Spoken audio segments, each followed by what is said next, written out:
le principal obstacle au bonheur, c'est nos propres pensées. C'est pas quelque chose d'extérieur à soi. Le bonheur pour moi, c'est la liberté.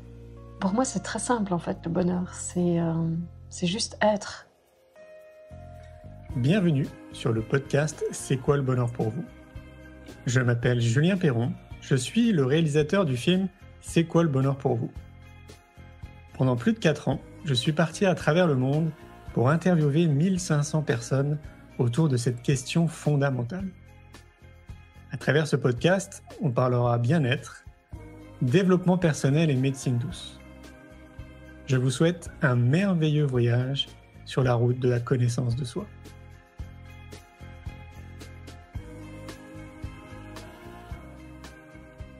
Aujourd'hui, j'ai le plaisir de recevoir un invité podcast, Julien et Samir, du podcast La Systémique du Bonheur. On y parle de psychologie, coaching, stratégie et développement personnel. Ils ont fondé l'Institut Merlin, centre d'excellence international en coaching. Ils te partagent dans ce podcast les astuces et les clés d'une vie épanouissante. Philosophie appliquée, stratégie psychologique, histoire inspirante, partage pour grandir et évoluer.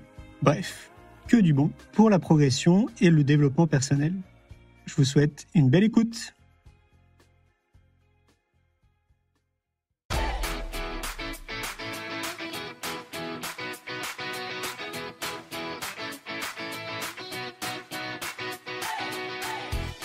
Salut Samir. Salut Julien.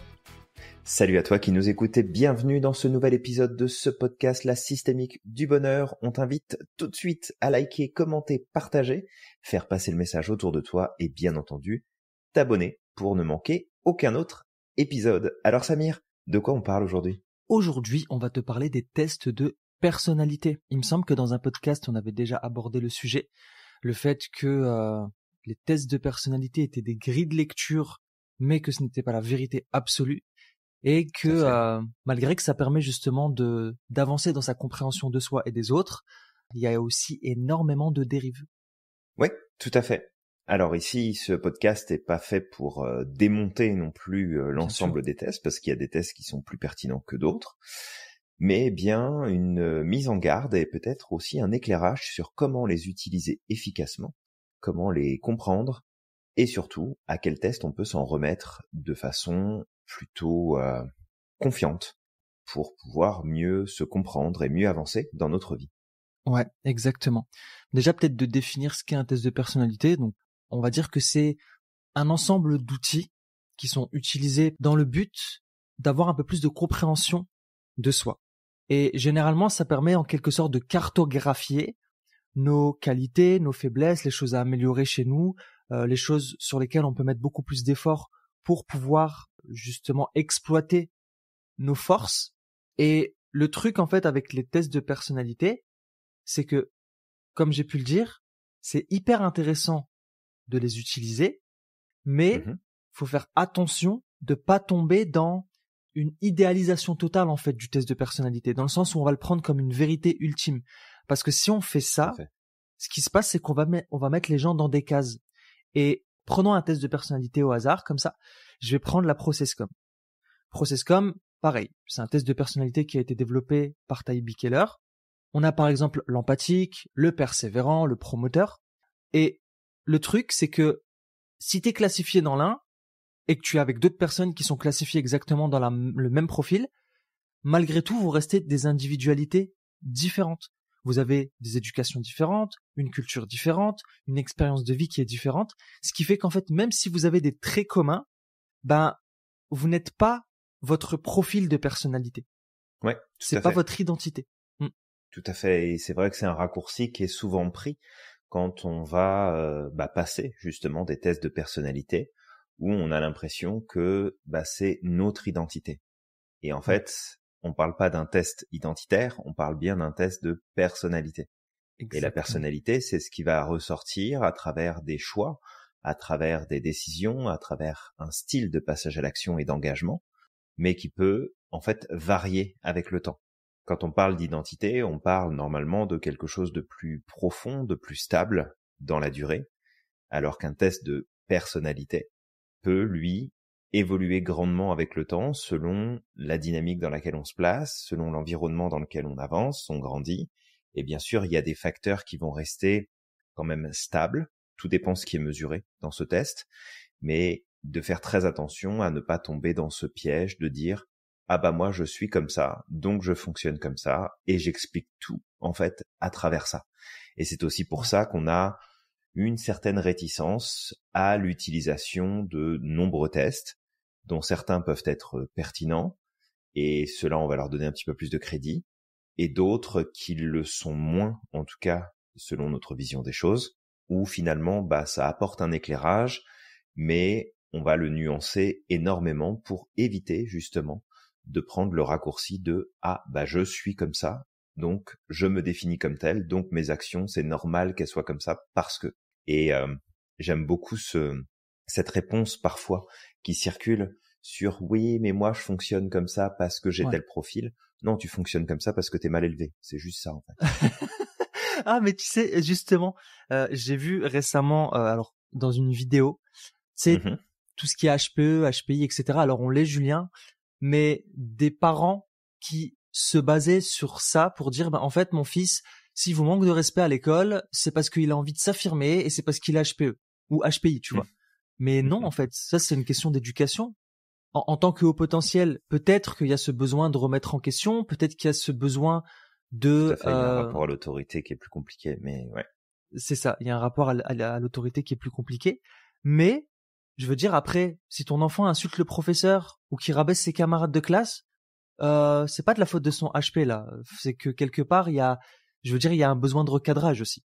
Oui, il y a des critères à prendre en compte et oui, avoir un profil atypique fait que tu vas avoir un fonctionnement qui lui-même va être atypique. Donc, on va faire en sorte de bien comprendre ça et d'ajuster aux besoins pour que la personne puisse trouver sa place et que ça fonctionne dans les meilleures conditions possibles. Mais derrière, tu peux juste pas tout expliquer et tout justifier à travers un profil. Donc c'est vraiment de faire attention parce qu'on a très vite fait en fait de prendre le raccourci, de dire oui mais tu sais moi si je fais pas ça c'est parce que j'ai tel profil, si je suis en retard tous les jours c'est parce que j'ai tel profil, si je m'occupe de mes dossiers à la dernière minute c'est parce que j'ai tel profil, si je sais pas moi si j'arrive pas à faire telle et telle chose c'est parce que j'ai tel profil. Et en fait, c'est une lecture qui est ultra limitante. C'est ça. Parce qu'à ce moment-là, toute ta vie est conditionnée par j'ai tel profil, donc je peux pas aller plus loin. Totalement. Je peux rien faire de plus. Je peux pas progresser. Dans ce cas-là, explique-moi pourquoi des personnes en situation de handicap relèvent des challenges et vont aux Jeux paralympiques et font plus que toi avec tes 2 jambes et tes 2 bras dans une journée.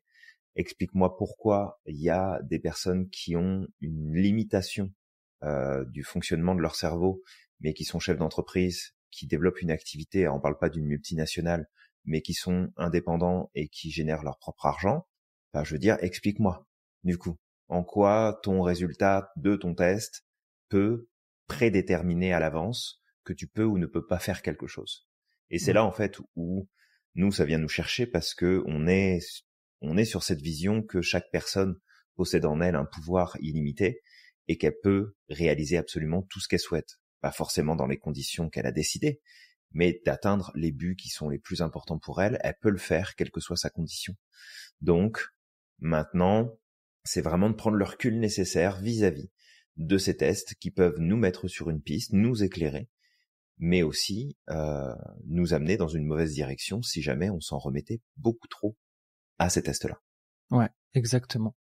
Et encore une fois, on ne dit pas que c'est du bullshit ou quoi que ce soit. Alors, il y en a peut-être plus que d'autres. Et tout à l'heure, on te citera quelques tests de personnalité qui peuvent être intéressants justement à faire, effectivement. Mais vraiment de garder à l'esprit que tu as besoin aussi fais preuve d'autocritique déjà. Et en plus, garde ta responsabilité. Et ça, c'est ce qu'on parle tout le temps dans tout ce qu'on fait. Dans la majeure partie des podcasts dont on parle de cette faculté de responsabilisation. Pourquoi ? Parce que t'as vite fait de tomber dans la victimisation. C'est de la faute de ceci, si je réagis comme ça, c'est de la faute de ça, si je n'arrive pas à m'entendre avec les autres, c'est de la faute de ça, si je trouve pas d'emploi, c'est parce que je suis comme ça. Et en fait, c'est ça le truc. C'est que si ça t'enlève ton pouvoir, le test de personnalité va être beaucoup plus néfaste qu'autre chose. Parce qu'au contraire, ce test de personnalité te donne une grille de lecture, d'accord ? Peut-être que tu vas te retrouver dans certaines choses et pas dans d'autres, et ça c'est correct, mais prends ce qui est intéressant dans ce test de personnalité et utilise-le pour aller vers ton objectif. S'il y a des choses à améliorer, travaille dessus. Si tu as besoin d'aide, demande de l'aide justement sur les points qui sont plus compliqués pour toi, mais ne t'enferme pas dans une condition. Complètement. Et ça va tellement vite, et ça va tellement vite que, en fait, si on regarde bien, c'est avant tout un biais de fonctionnement de l'individu qui est le biais de personnalisation. Ouais. Et à partir du moment où il nous arrive quelque chose, on découvre une information qui fait un minimum écho avec notre histoire, notre vie, notre façon d'être, eh bien, on va personnaliser, c'est-à-dire qu'on va venir confondre notre identité avec l'information qui est donnée. Et même si beaucoup de tests font en sorte de mettre des nuances finalement dans la grille de lecture, eh bien, il y a un autre biais qui rentre en compte, c'est ce qu'on appelle l'effet Barnum. Ouais. L'effet Barnum, c'est ce qui est utilisé grandement par les diseurs et diseuses de bonne aventure, par les voyants et voyantes, ou finalement, que ce soit conscient ou inconscient, ce biais-là est énormément utilisé, où on va te dire, alors tu sais, dans certaines situations, tu fonctionnes comme ça, mais dans d'autres, tu fais différemment. Et en fait, n'importe qui peut se retrouver dans cette grille de lecture-là. Alors, les mentalistes, par exemple, s'amusent beaucoup avec cet effet Barnum pour justement te donner l'impression qu'ils sont en train de lire ta vie et qu'ils te connaissent par cœur alors qu'ils t'ont jamais vu de leur vie. Et c'est amusant de jouer avec cet effet-là. Mais quand on manque de recul et quand on manque de discipline, finalement, vis-à-vis de soi-même et de compréhension de soi-même, eh ben, en fait, ça peut nous amener à vivre une situation réellement problématique parce que, en fait, tu finis par croire ce qui est marqué sur le papier sans le remettre en question, en expliquant et en créant des liens logiques avec les réponses qui sont présentes sur ton test. Et le souci, c'est que il y a beaucoup de tests qui sont aujourd'hui disponibles. En ligne, on en trouve à toutes les sauces, sauf qu'il n'y a pas le ou la professionnel derrière correctement formé pour te guider dans tes réponses. Ouais. Et donc toi, tu lis ta grille de lecture, tes réponses, puis tu dis ok, c'est ça qui ressort, donc c'est ça que ça veut dire. Et en fait, comme le cerveau a besoin de cohérence en permanence, il va travailler très fort pour connecter les informations qui auront attiré ton attention sur le document, pour créer un lien logique, un lien évident avec ton histoire, ton expérience, tes ressentis, ce qui s'est passé jusque-là, et tu vas commencer à expliquer à travers ça. Oui, mais tu sais, moi j'ai fait mon MBTI, puis comme je suis ENFP, c'est normal que je m'entende pas avec lui. C'est ça. Non, en fait, tu peux juste faire peut-être un effort, t'adapter à l'autre, revoir ta communication. Peut-être qu'il y a quelque chose dans ta communication qui fonctionne pas. Est-ce que tu vas devenir meilleur poteau de la vie ? Non, peut-être pas. Mais pas te mettre dans une case, en fait, volontairement ou involontairement, en disant je suis tel profil, donc ça explique pourquoi j'ai telle et telle difficulté. Ouais, et des fois ça va hyper loin, ces dérives-là, Julien. Là récemment, alors des fois on répond à des questions sur Quora, et on voyait des questions passer comme je suis INFP, avec qui je pourrais me mettre en couple, avec qui je dois éviter de me mettre en couple, par exemple aussi. Je ne dirais rien. Mais non, mais t'arrêtes un petit peu tes conneries, je sais pas, tu vois. Mais il y a des gens vraiment qui vont hyper loin avec ces tests de personnalité. C'est un peu comme si je vais dire quelque chose qui va piquer si tu fais partie de cette catégorie, mais je le pense, d'accord ? Et du coup, je m'en excuserai pas. C'est que c'est juste un manque de responsabilisation parce que tu as potentiellement des difficultés à prendre tes décisions, à te responsabiliser. À ce moment-là, qu'est-ce que tu fais ? C'est un peu comme si par procuration, tes décisions étaient prises par le test de personnalité, en fait. Voilà, tu t'en remets à un outil extérieur pour prendre tes décisions. Et c'est pas l'objectif, en fait. Je pense que les personnes qui ont inventé ces tests de personnalité doivent se retourner dans leur tombe parfois, mais vraiment parce que c'est pas du tout l'objectif. L'objectif, c'est de se comprendre soi. C'est même pas de conditionner aussi nos rapports avec les autres. C'est surtout pour toi, en fait, ce test de personnalité. Oui, et en fait, c'est un moyen, comme tu dis, de simplifier Parce qu'à ce moment-là, j'ai plus besoin de réfléchir. J'ai plus besoin d'être responsable de mes choix. Ouais. J'ai plus besoin de m'engager, de prendre un risque. Mon test me dit que je suis comme ça, que je serais plus compatible avec tel profil. Donc, tu sais, si je suis célibataire ou que ça n'a pas fonctionné dans mes précédentes relations, c'est parce que c'était pas les bons profils. Non, c'est peut-être parce que t'as fait de la merde, en fait. C'est peut-être parce que t'as des trucs à régler et que tu veux pas te l'avouer et que tu préfères mettre la responsabilité sur les autres. C'est ça. Peut-être que c'était l'autre aussi qui avait des trucs à régler et puis ça s'est pas fait et du coup ça crée une situation qui a été plus problématique. C'est ça. Mais de là à dire ouais mais tu sais si ça marche pas c'est parce que machin truc bidule.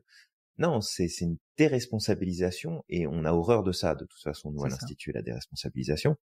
Fait que responsabilise-toi, prends en main les choses et s'il y a des points pertinents qui ressortent de ton test, dans ce cas-là, ok, assume-les, prends-les et s'il y a des défauts, s'il y a des points négatifs qui reviennent dans ton profil, travaille dessus. En fait, évolue, progresse.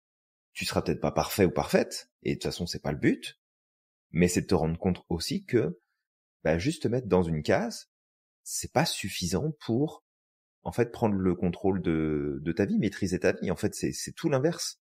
Ça t'empêche de maîtriser ta vie. Ouais, j'ai envie de dire comment faisaient les personnes avant quand il n'y avait pas de test de personnalité. Ça les a pas empêchés de construire des grandes cités, de construire des civilisations extraordinaires, quoi. Il y avait l'horoscope, effectivement. C'est vrai. Bien joué.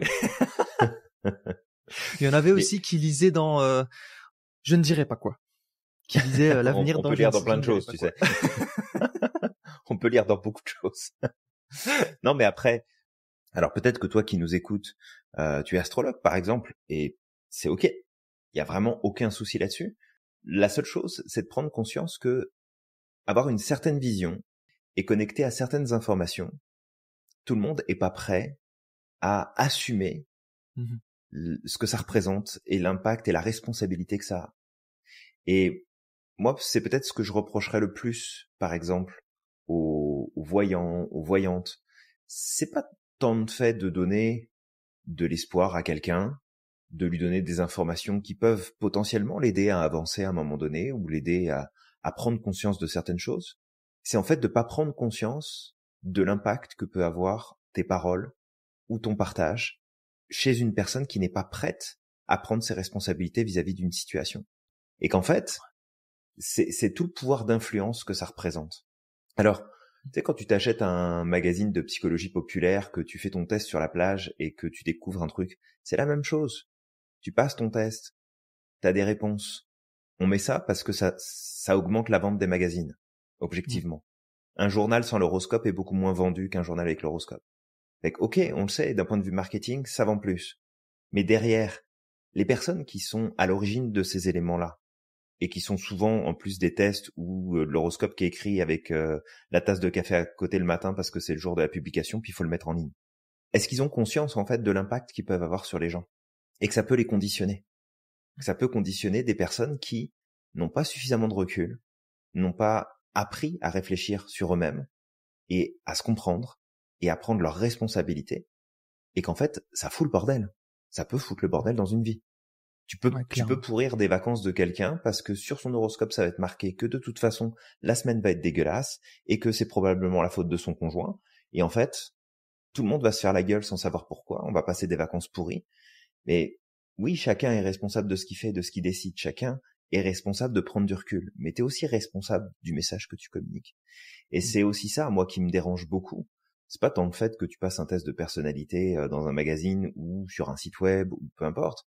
C'est est-ce que déjà tu vas être accompagné sur les résultats que tu vas avoir et surtout est-ce que tu es responsabilisé en fait sur ces résultats-là. Et si tu l'es pas, c'est là que ça peut faire des dégâts. En tout cas, c'est mon point de vue. Ouais, exact, c'est pareil, je pense exactement la même chose, Julien. Et ça c'est pour dire ne serait-ce que toi et moi, Julien, en tant qu'hypersensible, parfois on assiste un petit peu à des discussions, à des choses qui sont dites et c'est hyper réducteur. C'est je suis hypersensible, donc c'est pour ça que je peux pas faire ça. C'est parce que je suis hypersensible que j'attire les pervers narcissiques, bien que ce soit vrai, d'accord. Effectivement, il y a des failles chez les hypersensibles qui font que les pervers narcissiques arrivent à les manipuler facilement, surtout l'hyperempathie.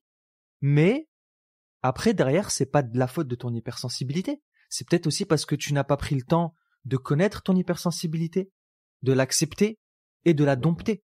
Moi, j'en ai connu aussi des pervers narcissiques, ça m'a fait du mal. Mais je sais qu'aujourd'hui, par exemple, c'est OK. Parce que j'ai appris à connaître mon hypersensibilité, j'ai appris à prendre du recul par rapport à tout ça. Et plutôt que de me dire, c'est de la faute de mon hypersensibilité, bien au contraire, en fait. C'est parce que je n'étais pas suffisamment responsabilisé, c'est parce que je m'écoutais pas suffisamment, et c'est parce que je ne prenais pas les bonnes décisions au bon moment, alors que je savais intérieurement qu'il y avait un truc qui clochait. Ouais. Et c'est là, en fait, c'est que le début du changement, et la chose qui va faire que tu vas utiliser le test de personnalité de la bonne manière, c'est ta responsabilisation. C'est le fait de dire, écoute, moi, je suis responsable de ma vie. Je suis responsable des résultats que je vais avoir. Ce test de personnalité, c'est potentiellement, on va voir ça comme ça, un plan d'action, d'accord? Mais qui n'est pas gravé dans le marbre. Je vais m'en servir pour essayer d'avancer vers la direction que je souhaite.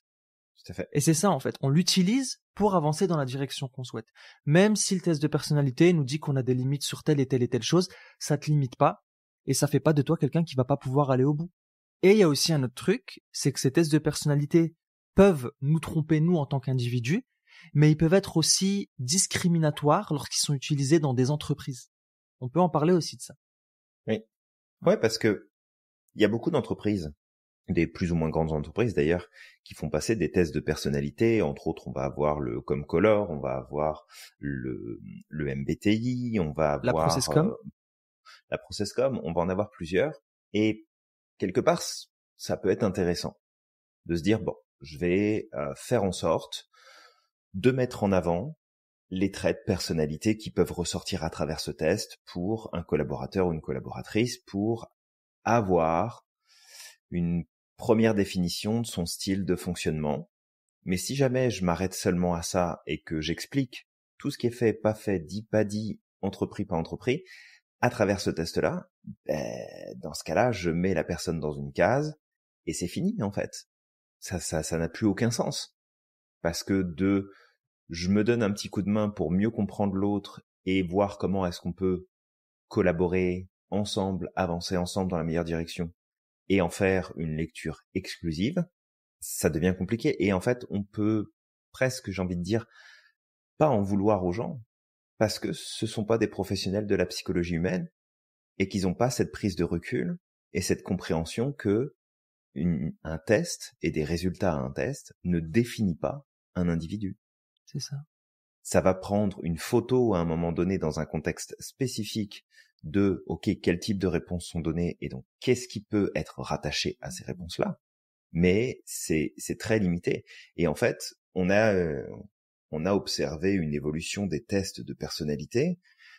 Aujourd'hui, les psychologues mettent en avant le Big Five, qui est le test de personnalité le plus juste qui existe aujourd'hui, dans le sens où il définit quelle est ta dynamique personnelle en termes d'attitude, en termes de réaction, en termes de comportement, en termes de relations sociales, en termes de positionnement dans la vie, et ça fait ressortir des points qui sont hyper précis. Est-ce que ça t'enferme dans une case? Pas du tout. Mais ça permet de mieux comprendre comment est-ce que tu fonctionnes et comment tu vas interagir avec certaines informations, certains événements de vie, et quels sont peut-être les risques inhérents à ton profil en termes de troubles de la santé mentale. Donc ça, c'est OK. Et d'ailleurs, il y a un point qui est super intéressant, et là ça reprend finalement ce que l'on enseigne à travers nos cours en PNL, c'est que le Big Five, il a été élaboré au travers des récurrences qui revenaient dans le discours des individus. C'est-à-dire que le langage est représentatif du système sur lequel tu fonctionnes intérieurement, et qu'à travers des choix au niveau du langage, alors ils ont fait beaucoup de variations, et ce qui ressort, c'est l'utilisation de mots-clés, de phrases-clés, et de verbes, je crois, ou ils mettent les verbes de côté. Donc c'est vraiment des phrases clés et des mots-clés qui sont utilisés, qui sont en récurrence, pour justement réussir à mesurer qu'est-ce qui ressort dans ton profil psychologique. Mais encore une fois, le Big Five, quand tu le passes, si tu le passes pour toi-même, bon, bah, tu vas avoir des résultats, tu vas avoir une grille de lecture, mais tu n'auras pas toutes les nuances qui vont pouvoir être mises derrière avec une conversation plus poussée et un questionnement plus poussé de la part du professionnel ou de la professionnelle que tu aurais en face de toi. Mais si par exemple demain tu vas sur internet et que tu te dis bah tiens, je passerai bien mon test MBTI, bah c'est pas compliqué. Tu as un site qui est disponible en anglais, en français, puis dans plein d'autres langues, je crois, où tu as une série de X questions, tu y réponds, et à la fin, tu as l'établissement de tout ton profil. C'est-à-dire qu'on te dit quel est ton profil avec les nuances que ça représente, avec ce que ça amène, quels sont peut-être les emplois dans lesquels on retrouve le plus souvent ton profil, etc., etc. Et en fait, si t'as pas le recul nécessaire vis-à-vis de ce test-là, eh ben, ça va être super compliqué. Parce que tu vas prendre un raccourci qui sera pas bon. Donc, il y a des tests qui sont plus valides que d'autres, parce qu'il y a aussi l'effet de mode, qui peut même durer dans le temps. Par exemple, le MBTI, il a été énormément mis en avant, il a été à la mode pendant des années et des années, et avec l'essor finalement du Big Five, et de la remise en question des tests de personnalité par les professionnels de la santé mentale, eh bien, on se rend compte en fait que il y a plein de trucs qui sont complètement incohérents dans ce qui a été amené. Alors après, bah, la psychologie humaine, c'est une science molle, dans le sens où il n'y a rien d'affirmé à 100%, et très probablement que dans quelques années, on va regarder le Big Five et on va se dire « Ok, en fait, il y a des points dans le Big Five qui ne sont pas aussi bons et aussi justes qu'on le pensait, et donc on va l'ajuster. » Mais si toi, de ton côté, t'as pas ce recul-là, et que tu prends les résultats qui sont amenés, bah je suis ça, donc voilà. Et c'est ce qui me fait bondir aussi, puis je te laisse prendre la suite après, Samir, c'est que il y a plein de gens qui pensent qu'ils ont une atypicité, qui ont besoin en fait de comprendre comment est-ce qu'ils fonctionnent, qui ont besoin de comprendre s'il y a quelque chose qui fonctionne pas normalement chez eux, pour avoir des réponses et progresser. Et combien de personnes en fait vont s'inscrire à passer des tests qui coûtent en général assez cher, on est facilement autour des 500-700 balles pour passer le test, et qui se retrouvent à l'issue du test en mode bah écoutez, vous avez des scores qui sont élevés, mais pas suffisamment pour entrer dans les cases, donc rien à signaler, circulez, merci, bonsoir. Ok, super, je rentre pas dans une case, puis du coup, j'ai pas d'explication sur mon mode de fonctionnement. Parce que je n'ai pas répondu ça au lieu de ça. Et en fait, c'est vraiment là aussi toute la limite des tests qui sont établis. Et c'est pour ça qu'on n'est pas pro-test de notre côté. On a certains tests qu'on utilise, mais qui mesurent des choses spécifiques qui sont pas en lien avec la personnalité en tant que telle. Mais c'est toujours un risque. C'est toujours un risque de mettre un espoir, des attentes, parce qu'il y a beaucoup ça. Les gens qui vont passer des tests, c'est parce qu'ils ont l'espoir de trouver des réponses. Ils ont l'espoir de comprendre un peu plus comment ils fonctionnent. Mais se rattacher à une grille de lecture, en fait, c'est contre-productif et ça peut complètement fucker toute ta vie. Si jamais tu fais pas attention. Exactement, ouais. Tout à l'heure, tu citais le site du MBTI. Je crois que c'était 16 Personalities. Et je me rappelle, on l'avait fait en entreprise. Il est dispo en français. Du coup, c'est 16 personnalités. Ok. Ouais. C'est vrai qu'à une époque, c'était hyper à la mode. Alors avant que j'arrive aux États-Unis, peut-être 2-3 ans avant, dans l'entreprise dans laquelle je bossais, à un moment, on l'avait tous passé. Mais encore une fois, le truc aussi qu'il faut prendre en compte, c'est que quand tu vas répondre aux questions de ce test de personnalité, tu vas être dans un état d'esprit. Tu vas vivre des choses, peut-être parfois agréables, peut-être pas. Ce qui fait que tu vas t'adapter à ton environnement. Et quand tu vas répondre à ce test, tu vas répondre en fonction de ce qui se passe dans ta vie à ce moment-là. Ton état émotionnel, les prises de décision que tu as à ce moment-là, ton état de fatigue, etc., etc. Et ce qui fait qu'en fait, tu peux basculer, par exemple, d'une personnalité à une autre. Et tu t'en rends pas compte. Si tu refais le test 1 an après, tu te rendras compte qu'en fait, je suis pas dans la bonne personnalité. Et c'est là, en fait, encore une fois, comme tu disais, Julien, que ça peut être dangereux. En fait, lorsque tu fais le test de personnalité et que tu n'as pas le recul nécessaire d'un professionnel, si tu veux, tu n'as pas le programme pour lire de la bonne manière ce test de personnalité. Et tu vas tout prendre pour acquis. Et c'est là où on aimerait attirer ton attention. C'est ça, en fait. C'est vraiment de garder à l'esprit que c'est un merveilleux outil qui peut te permettre d'avancer, mais ce n'est pas la vérité. C'est un modèle. Et un modèle, c'est une théorie. Et une théorie, ça se remet en question, ça évolue, ça change. Il y en a eu plein, des tests de personnalité qui aujourd'hui sont moins utilisés que d'autres, Et parce que la science évolue, la compréhension de l'être humain évolue. Mais il faut pas oublier aussi que l'être humain évolue et change. Parce que les sociétés évoluent également. Vous savez, il y a 100 ans, les valeurs n'étaient pas les mêmes, les besoins n'étaient pas les mêmes. Donc forcément, en fait, les tests de personnalité sont plus adaptés aujourd'hui. Donc c'est ça qu'il faut garder à l'esprit, c'est que ça évolue. Et peut-être avant de donner 3 points importants, justement, pour t'aider à prendre du recul sur ces tests de personnalité et à pouvoir les utiliser de la bonne manière. On parlait tout à l'heure, justement, des tests de personnalité en entreprise. On dit pas que ils sont mauvais. Encore une fois, c'est pas ce qui est dit. Parce que, par exemple, si on prend la ProcessCom, elle a été énormément utilisée dans la NASA pour prévoir et éviter les conflits. Parce que t'es conscient que dans des projets spatiaux, il est important qu'il y ait une entente dans l'équipage. Parce que la moindre erreur, la moindre tension peut coûter la vie des personnes qui sont à l'intérieur, mais aussi ça peut coûter des milliards et des milliards de dollars. Ouais, parce que moi, si ça se passe pas bien, moi je boude, je prends ma combi, je vais de l'autre côté de la Lune, quoi. Bah c'est ça. Vous démerdez. C'est ça, vous démerdez. C'est sûr. C'est sûr. Et donc c'est exactement ça. Et par exemple, je sais que la ProcessCom de Tybee Keller, elle a aidé énormément la NASA pour ça, pour essayer de créer des équipes qui fonctionnent bien, en harmonie, etc. Il y a pas très longtemps, j'ai vu un documentaire également avec les sous-marins nucléaires.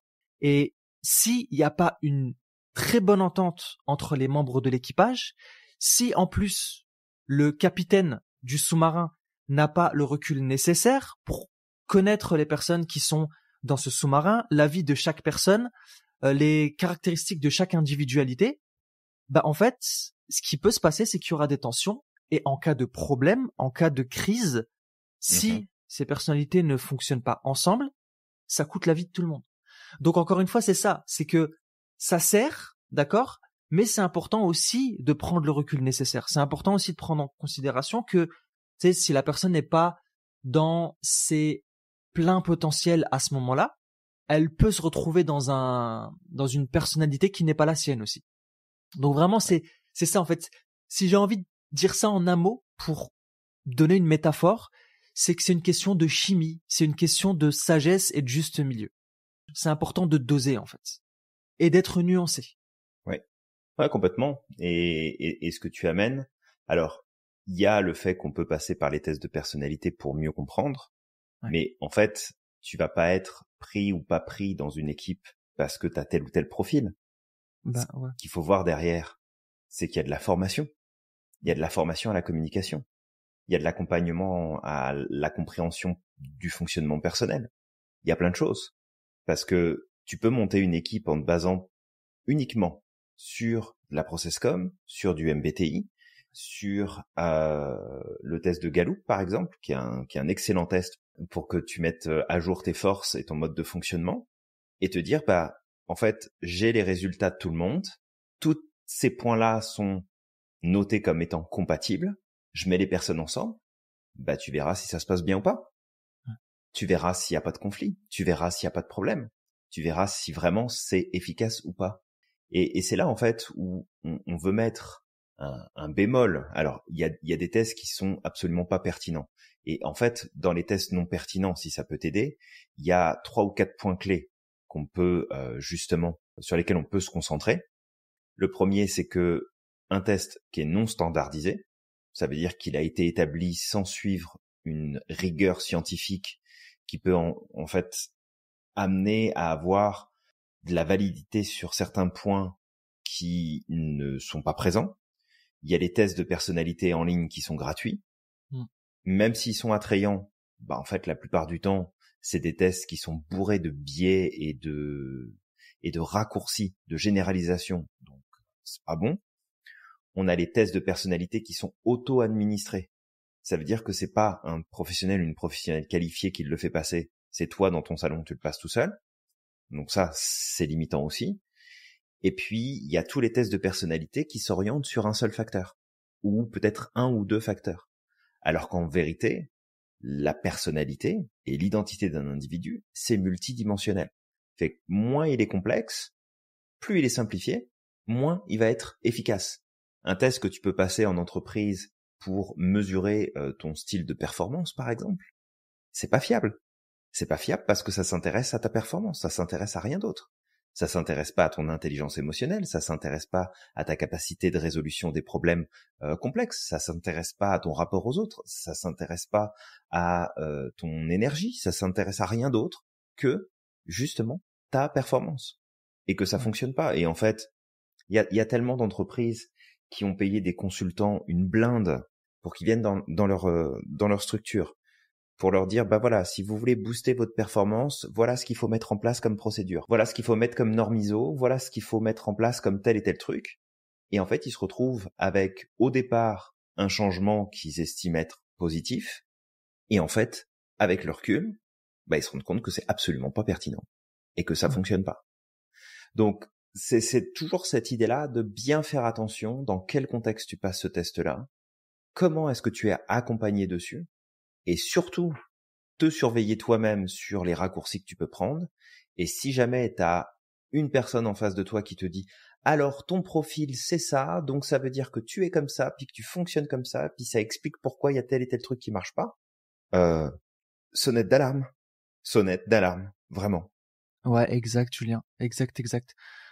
Donc, on va peut-être te donner 3 points clés issus de ce qu'on a pu te donner, vraiment pour que tu repartes au moins avec ça. Alors, des tests de personnalité standardisés, il y en a. Donc, il y a le MBTI, Myers-Briggs Type Indicator. Le 2, pas le premier. Et il est Ça beaucoup plus pertinent, même s'il est encore remis en question, puis il y a plein de biais. Il est déjà plus précis que le premier qui avait été établi. Ok, ça marche. Après, donc, il y a le Big Five Inventory, donc le Big Five que tu disais, Julien. Qui est aussi appelé le NeoPR. NeoPR, ok. Ouais, NeoPR. On a aussi le MMPI, donc Minnesota Multiphasic Personality Inventory. Et puis on en a d'autres comme le test de Rorschach, mais lui qui est plus utilisé en psychologie. C'est pas un test de personnalité par exemple en tant que tel, mais ça permet aussi d'évaluer la structure de la personnalité d'un individu. L'énéagramme a été aussi standardisé. Et Julien, t'en as d'autres ? Oui, il y a un test assez ancien, donc après à voir s'il a été bien remis à jour, mais il y avait le test de Cattell qui est le 16 Factors, Personality Factors, donc 16 dimensions en fait de personnalité qui sont étudiées. Après, on a les tests qui ont été établis aussi dans le cadre des recherches en psychologie positive, et dans ceux peut-être, en tout cas que moi je trouve super intéressant, il y a le VIA caractère, qui s'intéresse en fait aux forces de caractère et qui permettent de comprendre un peu plus qu'est-ce qui nous permet d'être épanouis et d'être dans une dynamique qui nous apporte du plaisir, du positif, du bien-être au quotidien. Donc encore une fois, c'est une grille de lecture qui est pas limitative, mais elle donne des pistes sur, tiens, dans notre manière de penser et de réfléchir, vers quoi il est intéressant de tendre. On a le PERMA aussi, qui est très intéressant, le PERMA, qui permet de mesurer le niveau d'épanouissement qu'on peut avoir. Donc c'est un petit peu une grille pour mesurer les points clés qui sont signes d'épanouissement personnel, pour peut-être faire une prise de température de là où on en est et potentiellement sur quoi travailler. Et d'ailleurs, elle avait été aussi développée pour le niveau d'épanouissement sur le lieu de travail. Donc ça peut être un test intéressant dans le cadre des RSE, donc la responsabilité sociale des entreprises, et ce qui se passe justement au sein de l'entreprise avec les membres de l'équipe, tout simplement. Donc des tests, il y en a vraiment à l'appel.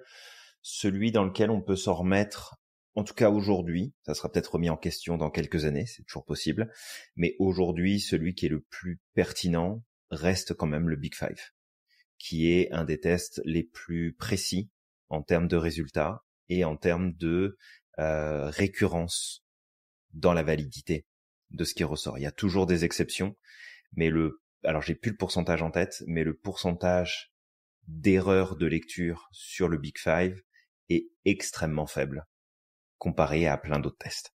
Ok, hyper intéressant. Bah c'est cool. C'est cool d'avoir justement pu leur donner des tests de personnalité qui ont été standardisés et justement de savoir que le Big Five est l'un quand même des plus sûrs en termes de tests de personnalité. Je sais qu'en France en ce moment il y a beaucoup le MBTI et l'énéagramme qui revient très souvent. Après ce que je reproche, c'est que par exemple pour l'énéagramme, il y a beaucoup de personnes qui se disent professionnelles, qui forment à l'énéagramme et qui tombent dans tous les biais justement qu'on est en train de partager. Là récemment, j'avais un membre de ma famille qui s'était formé à l'énéagramme et par exemple qui m'expliquait que la formatrice catégorisait les gens en fonction de leur personnalité et que par exemple elle discriminait des gens, tu sais, en disant tiens, un tel telle personnalité, et toutes ces personnes-là qui ont cette personnalité sont comme ça, ce qui fait qu'en fait, même au sein de ces élèves, il y a des clans qui se créent, il y a des jugements, enfin bref, tu sais, quand elle m'en a parlé, je me suis dit, non mais en fait, c'est pas possible, quoi. Est-ce que c'est vraiment l'objectif, quoi? Et vraiment dire, tiens, les personnes qui sont du même personnalité que moi, sont des personnes comme ça, c'est des personnes bien, c'est des personnes altruistes. Mais tu dis, mais en fait, c'est pas l'objectif. L'objectif, c'est d'aider l'être humain à évoluer, à tendre vers un meilleur soi, à apporter plus d'harmonie, en fait, dans notre vie, en connaissant, nos besoins, nos limites, nos forces, et potentiellement dans quelles conditions on pourrait basculer dans nos mauvais travers. Ça sert juste à ça. Ça sert pas à dire un tel est mauvais, un tel est comme ça, un tel va pas réussir dans tel et tel domaine. Non, c'est pas l'objectif en fait. Non, voilà, parce que tu limites un individu, puis ça n'a juste pas de sens. Exactement. Et tu vois un truc intéressant avec l'énéagramme, c'est que il y a pas de test pour l'énéagramme. Ouais, il y a pas de test exactement. Il y a pas de test qui existe. Tu le fais en fonction de ton niveau d'appréciation et de reconnaissance de qu'est-ce qui ressort toi dans ta manière de fonctionner, dans ta manière de penser, dans ta manière de réagir. Mais encore une fois, c'est que si demain tu vas te former, par exemple à l'énéagramme, et qu'en face de toi, t'as un ou une formatrice qui te dit ouais, c'est comme ça qu'il faut le voir, puis les gens qui sont comme ça, ils sont pas bien, puis ceux-là, ils sont bons, puis ceux-là, faut pas leur parler. C'est comme change de boulot en fait, ça marche pas là. Ouais. C'est pas, ça ne fait aucun sens. Du coup, toi qui nous écoutes, qui est adepte de tests de personnalité ou pas, on ne t'invite pas à éviter les tests de personnalité, bien sûr. Si tu es dans une recherche de connaissance de toi et d'évolution, d'atteindre ton excellence, bien sûr, utilise ces tests de personnalité, mais peut-être, premier point à garder à l'esprit, c'est de considérer que ce n'est pas la vérité ultime. Ces tests de personnalité sont nuancés. Il se peut que lorsque tu as répondu, tu étais dans un état d'esprit assez particulier, qui fait qu'en fait, les réponses que tu as données t'ont amené à une réponse particulière. Donc peut-être de ne pas le prendre comme acquis et de refaire ce test de personnalité à un autre moment de ta vie où peut-être tu es dans d'autres conditions. Ça peut être un point qui est intéressant. Ouais. Ensuite, les résultats qui en sortent, garde à l'esprit que c'est pour toi, d'accord? C'est plus pour ta croissance personnelle et que c'est pas de l'étiquetage. Si tu te reconnais dans certaines choses de ton test de personnalité, tu sais, ça se peut que tu vas te reconnaître dans 2 personnalités d'un test de personnalité. C'est possible. Prends ce qui est utile pour toi et mets de côté ce qui ne l'est pas ou ce qui n'a pas de sens. D'accord? Ok, tiens, regarde, dans ce test de personnalité, on me dit ceci, cela, et je me reconnais dedans, c'est mes faiblesses. Parfait. Prends ça et essaye de voir comment tu peux faire pour évoluer. Essaye de voir comment tu peux faire justement pour avancer. Il est là pour t'aider à avancer, pas à reculer, le test de personnalité. Donc voilà, ça c'est des points importants. Ensuite, un point hyper important qu'on a mis en accent aujourd'hui, c'est le concept de responsabilisation. Oui, responsabilise-toi. Ouais, vraiment. Garde à l'esprit que quoi qu'il arrive, c'est pas ton identité. D'accord? C'est pas gravé dans le marbre. Et que du coup, même si dans un test de personnalité, c'est peu importe quel outil tu utilises, ça ne te limite pas en tant qu'individu et tu es capable de réaliser aussi tout ce que tu souhaites. Juste peut-être, tu as besoin d'aller chercher des ressources. Si tu as des limites, va chercher des ressources, entoure-toi, consulte des professionnels, va voir un coach, un thérapeute, peu importe, quelqu'un qui pourra t'aider à dépasser tes limites. Mais ça ne te limite pas pour autant. D'autres conseils, Julien? D'autres conseils, s'appuyer sur des professionnels qui vont justement permettre de prendre du recul vis-à-vis des résultats que tu peux obtenir. Pas prendre le raccourci de te dire je vais passer un test de personnalité pour sortir de mes difficultés ou expliquer les problèmes que je rencontre. Parce qu'on fait des associations tellement vite avec les informations auxquelles on accède.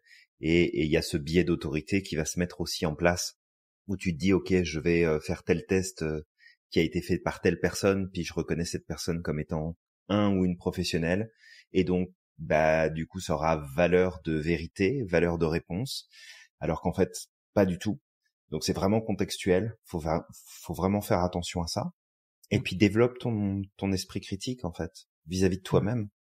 Prends conscience que tu rentres pas dans une case et pars pas dans des polarités. Ouais. Parce que c'est toujours un petit peu ce qui est amusant, c'est que souvent les personnes qui ont cette aversion aux cases, aux définitions toutes faites de qui ils sont, de leur profil, ont tendance à eux-mêmes se créer une case pour se dire je fais partie des gens qui sont différents puis qui rentrent pas dans les cases. Donc fais attention aussi avec ça.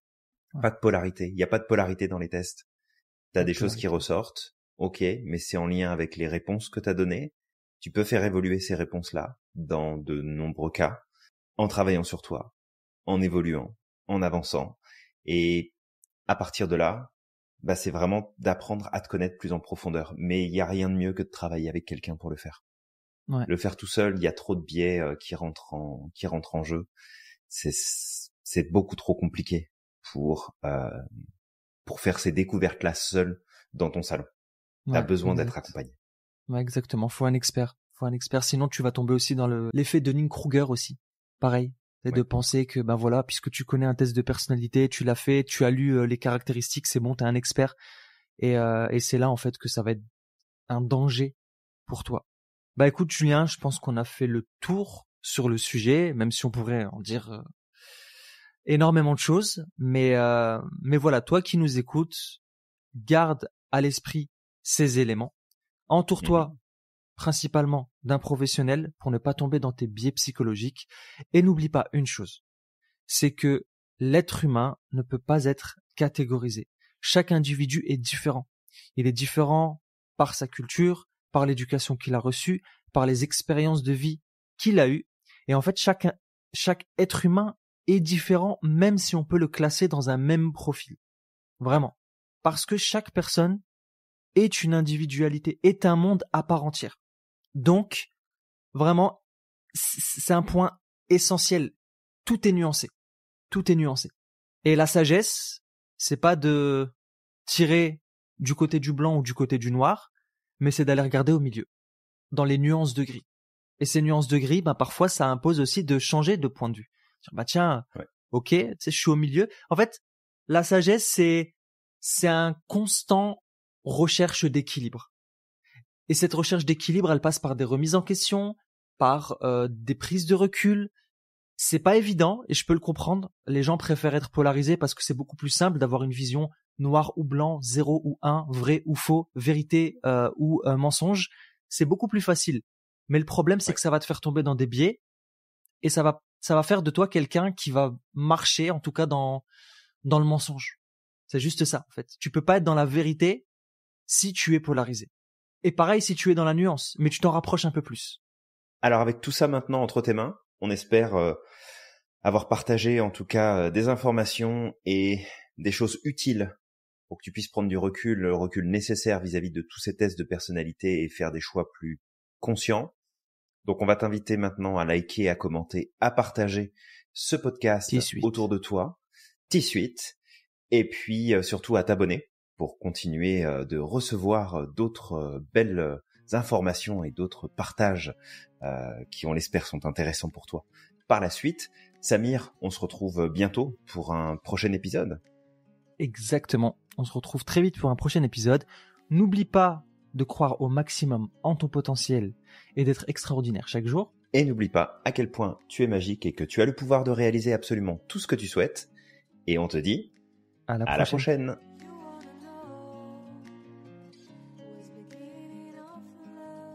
Un grand merci pour votre écoute. J'espère que vous avez passé un bon moment avec nous. Pour prolonger l'expérience C'est quoi le bonheur pour vous et continuer votre cheminement sur la connaissance de soi, je vous invite vivement à lire mon livre C'est quoi le bonheur pour vous, que vous trouverez dans toutes les librairies.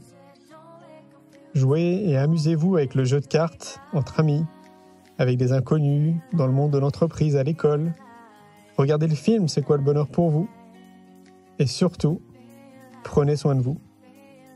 Je vous souhaite un merveilleux voyage vers vous-même.